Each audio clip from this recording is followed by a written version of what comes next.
На ваших экранах кадры недавних дорожно-транспортных происшествий в Сыктывкаре. Здесь все понятно без слов. Лихачи давят на газ, словно не замечая пешеходов. Но, судя по всему, так оно и есть. Осень, вечер, пасмурно, ну и темно, соответственно. Обязательное условие, на которое указывает закон, единый свод правил, полное освещение переходов для столицы Коми, похоже, чисто формальность. Во всяком случае, пока. Поэтому неудивительно, что общественники решили действовать самостоятельно и устанавливать на пешеходных переходах вот такие дополнительные светильники. Мы все отлично понимаем, что в зимнее время и осенне-весеннее у нас действительно очень темно, и не всегда у муниципалитета есть возможность за один год, за два моментально все это обхватить. Здесь история заключается в следующем. У нас есть, соответственно, социальные предприниматели, которые хотят принести пользу городу. Они готовы поучаствовать в этой акции. Администрация в своем лице в виде муниципально-казенного предприятия помогает с установкой, а предприниматели предоставляют светильники. Это перекресток у Сыктывкарской мэрии. Здесь новые светильники установили в первую очередь. Впрочем, обустройство остальных точек, а их на карте города уже 20, координировали только с ГИБДД. Вопрос, где устанавливать, сегодня сугубо прерогатива этого ведомства. Автоинспекторы опираются на автотрафик и статистику. Главное условие – соседство с социальными учреждениями, школами, больницами, детскими садами.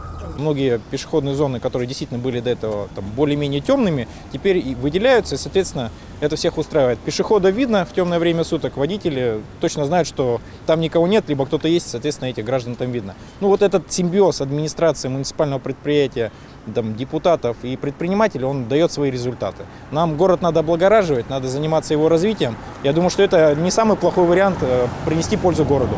А вот это развилка на Энгельса и Печорской. Здесь светильников еще нет, но решение об их установке инициативной группой уже принято. Такая помощь для Сыктывкарской мэрии не стала неожиданной, но участие горожан в решении вопроса откровенно порадовало. На сегодняшний момент, насколько мне известно, уже более 20 организаций той или иной формы собственности подключились к реализации данного проекта.